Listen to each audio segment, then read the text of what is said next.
వైజాగ్లో partnership summit 30th CII 30వ confederation of Indian industry CII summit జరుగుతూ ఉంది. ఈ సమ్మిట్ ద్వారా రాష్ట్ర ప్రభుత్వం చెప్తున్నది ఏంటంటే, ప్రతి మనిషిని, ప్రతి కుటుంబాన్ని కూడా పారిశ్రామికవేత్తల కింద చేసేస్తాం. ప్రతి ఇంట్లోనూ ఒక పారిశ్రామికవేత్త ఉంటాడు. ఇంకో ఆయన చెప్పాడు, నాకు అర్థం అవ్వలేదు. లోకేష్ చెప్పారు, ఈ పారిశ్రామిక పార్ట్నర్షిప్ సమ్మిట్ వల్ల 10 లక్షల కోట్లు ఇన్వెస్ట్మెంట్ తెస్తాం, 10 లక్షల ఉద్యోగాలు కూడా తీసుకొస్తాం. 10 లక్షల కోట్లు తెస్తే 10 లక్షల ఉద్యోగాలు ఏంటో అన్నది కూడా నాకు అర్థం అవ్వాలి. నాకు దీనివల్ల గొప్ప ఉపయోగం అన్నది నాకు కనపడింది ఏంటంటే, మొన్న ఒక 2 రోజులు విశాఖపట్నంలో ఉన్నాను నేను. విశాఖపట్నాన్ని ముస్తాబు చేస్తూ ఉన్నారు, రంగులేసి, రోడ్లేసి. ఇంజనీరింగ్ కాలేజీ గ్రౌండ్స్లో ఇంజనీరింగ్ కాలేజీ రోడ్లు వేసేసి సర్వాంగ సుందరంగా విశాఖపట్నాన్ని తీర్చిదిద్దుతున్నారు. అదొక్క ప్రయోజనం మట్టుకు నాకు కనపడింది. ఎందుకు చెప్తున్నానంటే,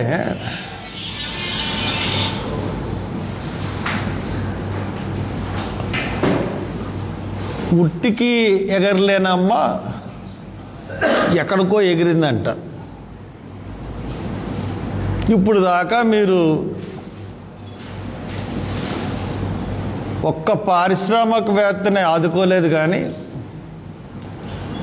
మీరు చెప్తున్న మాటలు కోటలు దాటిపోతూ ఉన్నాయి. లాస్ట్ ఇయర్ కూడా 2015లో మీరు సమ్మిట్ చేశారు. ఆ సమ్మిట్కి ఎవరిని రానివ్వకుండా జగన్ను కూడా ఎయిర్పోర్ట్లో అరెస్ట్ చేసి హైదరాబాద్ పంపేశారు. అప్పుడు కూడా 356 MOUలు కుదుర్చుకున్నారు. దాంట్లో 156 ఎంతో బోగస్ MOUలు. ఇప్పుడు కూడా మీరు చెప్తున్నది ఏంటంటే, 10 లక్షల కోట్లు మేము పెట్టుబడులు తీసుకొస్తాం అని చెప్తా ఉన్నారు. చెప్పడం వరకే. ఈ 10 లక్షల కోట్లు కూడా వచ్చేసినాయి అని చెప్పి రేపు 16వ తారీఖున ప్రకటిస్తారు కూడా.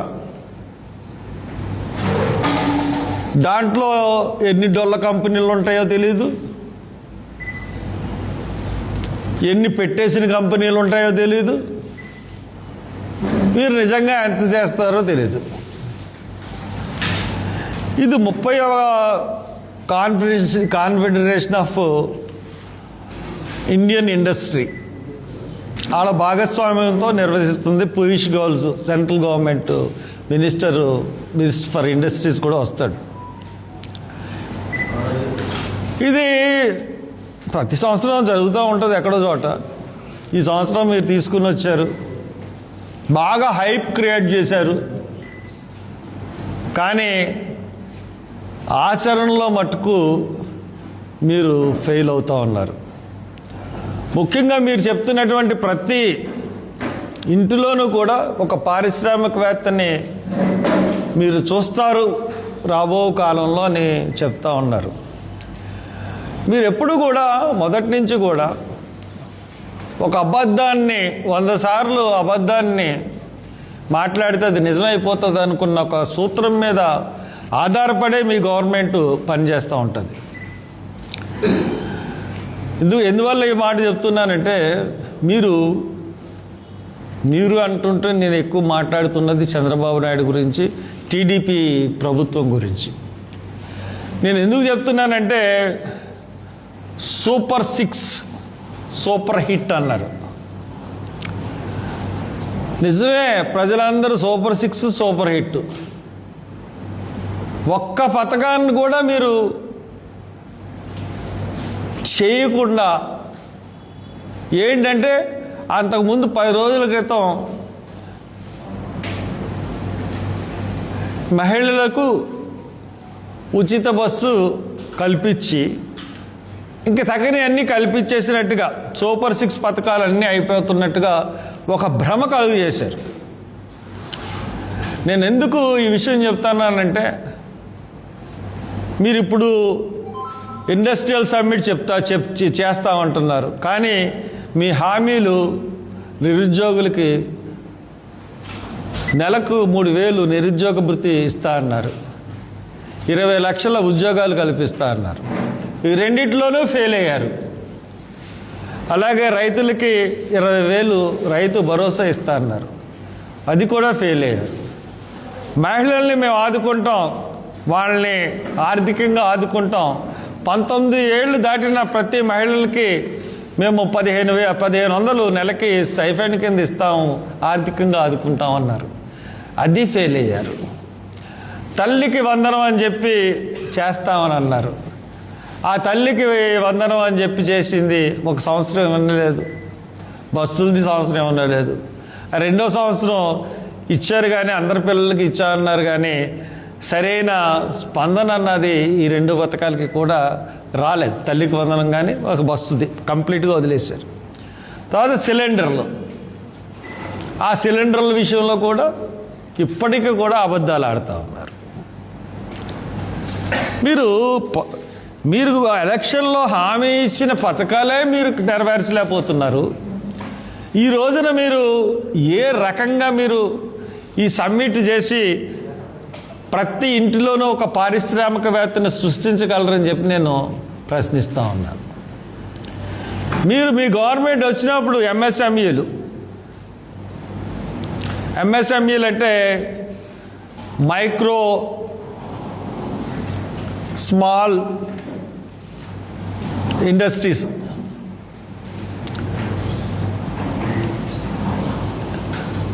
ఆ ఎంఎస్ఎంఈల విషయంలో కూడా మీరేం చేశారంటే ఎంఎస్ఎంఈ విషయంలో కూడా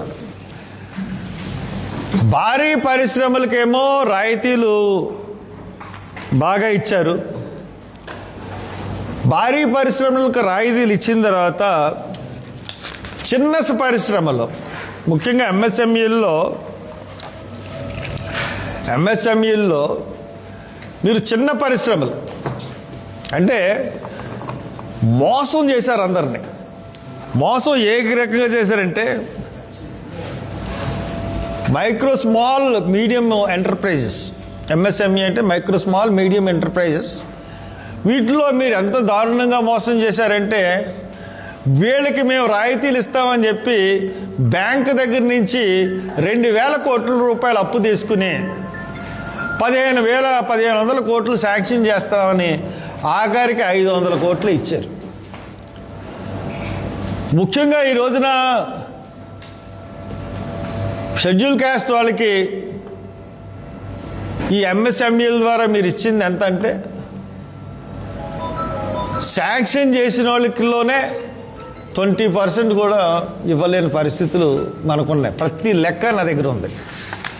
ఇప్పుడు ఎంత చిన్న చూపు చూసారంటే మైక్రో దాంట్లో రాష్ట్ర వ్యాప్తంగా 15,822 యూనిట్లకు గాను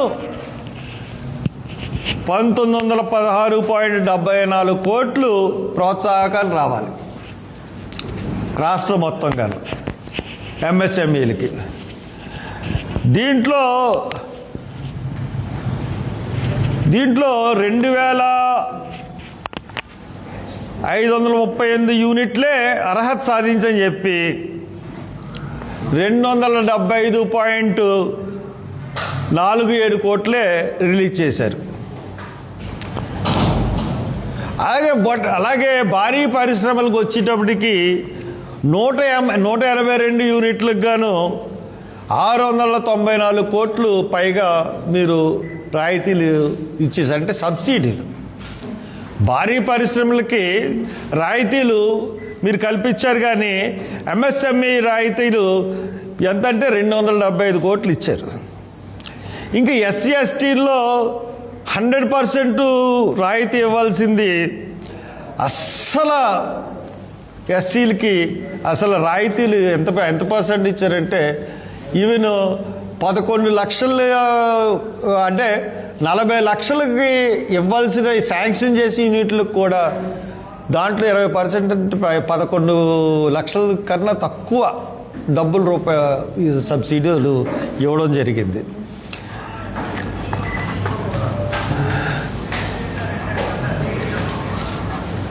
ఇందాకే చెప్పాను, బ్యాంకుల నుంచి 200 కోట్లు తీసుకున్నారు, 1500 కోట్లు ప్రోత్సాహాలకి మేము ఇస్తున్నామని ప్రకటించారు. తర్వాత దాంట్లో 500 కోట్లు కోత కోసారు. ఇస్తామని ప్రకటించిన 1500 కోట్లలో కూడా విడుదల చేసింది కేవలం 1090 కోట్లు. అందులో మళ్ళీ 470 కోట్లు కోత కోసారు. మళ్ళీ 970 కోట్లు ఎగ్గొట్టారు. మొత్తం 306 యూనిట్లకి మొత్తం వాళ్ళు ఇచ్చింది ఏంటంటే 56 కోట్లు. అంటే ఇవ్వాల్సిందేమో 1200 కోట్లు, ఇచ్చిందేమో 56 కోట్లు. ఇచ్చింది 1200 కోట్ల సబ్సిడీకి 56 కోట్లు ఇచ్చి ఈ రోజున రాష్ట్ర ప్రజలందరినీ కూడా మీరు ఏ రకంగా మోసం చేయాలనుకుంటున్నారు చంద్రబాబు నాయుడు గారు? రాష్ట్రంలో ప్రతి కుటుంబాన్ని కూడా ఒక పారిశ్రామికవేత్తను తయారు చేస్తున్న పెద్ద మనుషులు 1200 కోట్లకి 56 కోట్లు ఇచ్చి మీరు మోసం చేస్తున్నారంటే ఈ యొక్క సమ్మిట్ కూడా మోసమే కదా. ఇంతకన్నా మోసం ఇంకేమన్నా ఉందా?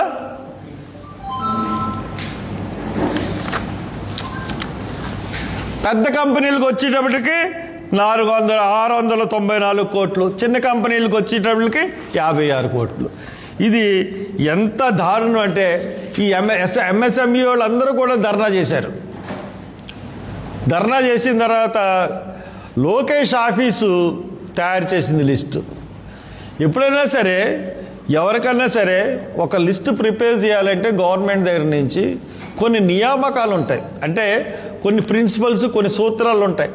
పలానా వీడు బ్యాంక్ రుణం సరిగ్గా కట్టాడు, వీడు బిలో పావర్టీ లెవెల్లో ఉన్నాడు, లేకపోతే వీడు లారీలు కొనుక్కున్నాడు, బస్సులు కొనుక్కున్నాడు, వీడు నష్టాల్లో ఉన్నాడు, ఇలాగా ఒక రూల్స్ ఫ్రేమ్ చేస్తారు. రూల్స్ ఫ్రేమ్ చేసి దాని ప్రకారం ఇవ్వాలి.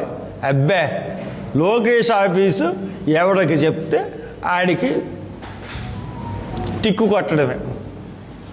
ఆ టిక్కు కొట్టిన దాంట్లో 20% ఇవ్వడమే, అది కూడా పూర్తిగా ఇవ్వలే. అంటే ఎంత దారుణమైన, అంటే వీళ్ళ సొంత సొమ్ము ఖర్చు పంచిపెట్టినట్టుగా కోట్ల సొమ్ము ఓట్లను దృష్టిలో పెట్టుకుని పంచిపెట్టారు తప్పితే నిజమైన పరిశ్రమలకి నిజంగా రాయితీలు వచ్చింది ఏమన్నా ఉందంటే సొమ్ము. అటువంటి మీరు ఈ రోజున సబ్మిట్ చేస్తూ ఉన్నారు, పారిశ్రామికవేత్తలను సృష్టిస్తామంటున్నారు. ఇదేనా మీరు సూచించిన పారిశ్రామికవేత్తలు? ఇదేనా మీరు మీ యొక్క ట్రాన్స్పరెన్సీ? ఇది చాలా అన్యాయం.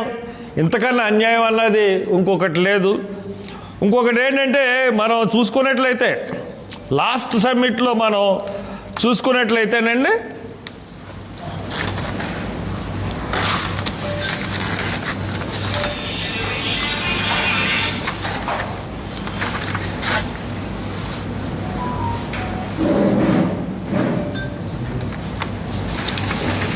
అలాగే ఎస్టీల విషయంలో కూడా ఆ విధంగానే చేశారు.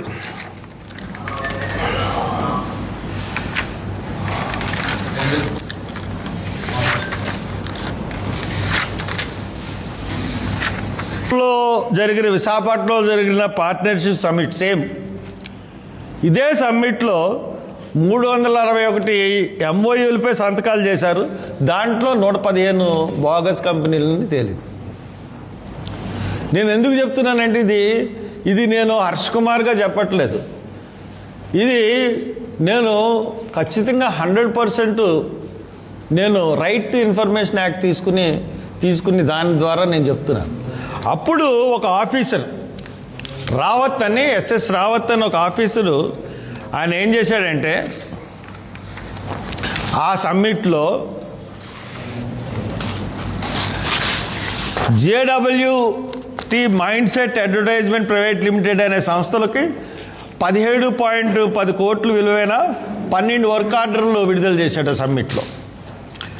అదే కాకుండా KPMG advisory service private limited నుండి కన్సల్టెంట్లని టెండర్ లేకుండా అధిక ధరలకు నియమించారు. అంటే GOMS నెంబర్ 89 కూడా వాళ్ళు తీసిచ్చారు. అలాగే TCS సంస్థకి 3.75 crores ప్రాజెక్ట్ని టెండర్ లేకుండా ఇవ్వడం జరిగింది. కాకినాడ సజ్జలో 1589 ఎకరాలు అవుట్ రైట్ సేల్ డీడ్కి ఇచ్చేశారు ఈ సమ్మిట్ ద్వారా. అలాగే 1990.52 కోట్ల విలువైన ఇండస్ట్రియల్ ఇన్సూరెన్స్ పంపిణీలో కూడా అక్రమాలు చేశారు. ఇవన్నీ కూడా RTI చట్టం ద్వారా మేము చేశాము. కాబట్టి ఈ సమ్మిట్లన్నీ కూడా ఏ రకంగా అంటే వీళ్ళకి అన్యాయంగా అక్రమంగా ఒక డబ్బులు సంపాదించే స్కీమ్స్ కింద వీళ్ళు హైప్ క్రియేట్ చేసి దీని ద్వారా ఆ హైప్ ద్వారా వీళ్ళు అక్రమాలు చేసి అక్రమాల ద్వారా వాళ్ళ సొంత వాళ్ళకి డబ్బుల్ని ఇటే టర్న్ చేయడానికి అని చెప్పి ఉపయోగిస్తున్నారు. ఎందువల్లంటే ఇటువంటి ఆఫీసర్స్ ఎస్ఎస్ రావత్ లాంటి ఆఫీసర్స్ని చేసుకున్నప్పుడు అతను తప్పులు చేశాడని చెప్పేసి చాలా క్లియర్గా CVC కూడా తెలుసు, సెంట్రల్ విజిలెన్స్ కమిటీకి వాళ్ళు రిపోర్ట్ ఇచ్చినా కానీ అటువంటి ఆఫీసర్ మీద ఇప్పటిదాకా ఎటువంటి యాక్షన్ లేదు. అంటే ప్రభుత్వ మద్దతుతోనే ఇవన్నీ చేశాడని చెప్పేసి మనకి క్లియర్గా తెలుస్తూ ఉంది. ఇది